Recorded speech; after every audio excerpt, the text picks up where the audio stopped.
Tama na siya. Tama siya. 100 ang membro. Ah, membro? 50. Bungan, ka na bang maghangin? Hindi mo po kay salipod po sa ari mo to. Kaya ang hangin, sigara habagat. Pag-udit ba rin? Hindi lang yan eh.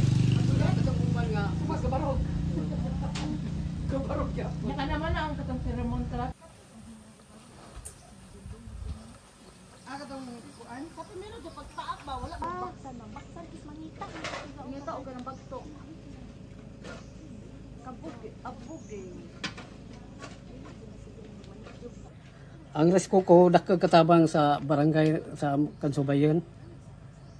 Kuno ma'am, kay kana kuno magkataon jud kuno nagut mo abog ang kanon anak. Ha? Abog. Si abog kana bang das? Kana bang mga something. Ay kabating niya dito. Kabating na kana. Bating. Kadto ma'am, abe kaya natin ano. Oh, that's it?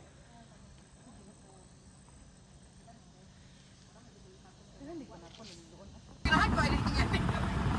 Nagagawa no, agtriyo. Ay, siya mabag-film. Dapat tingko.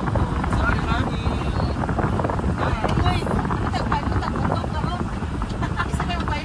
Company recognize and then atong mga kapunungan ma-mention man mo later sa presentation so ato lang i-hold ang inyong introduction there.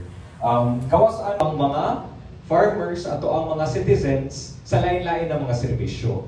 Usa na sa among gaps na ganahan i-address and amo pudgi forward. So, for example, registration sa pag-implement ni ng Rice Coco Project, no? Daghan kayong salamat sa inyong pagtambong, no? Almost 3 years ago, gi-launch nato ni Rice Coco Project. Pagkahuman katong sa Odette kay grabe man to ang mga epekto. So for now, what we can do since the project will be ending very soon, pwede na mo sila i-coordinate or i-refer to these agencies since first and foremost it's their mandate to really support. So what we are just trying to do is just, create that synergy for the farmers to rehabilitate immediately, and then follow through more or less as much as possible. The private sector and the government agencies will also do their part moving forward para ma-sustain in terms of sustainability. 1, 2, 3.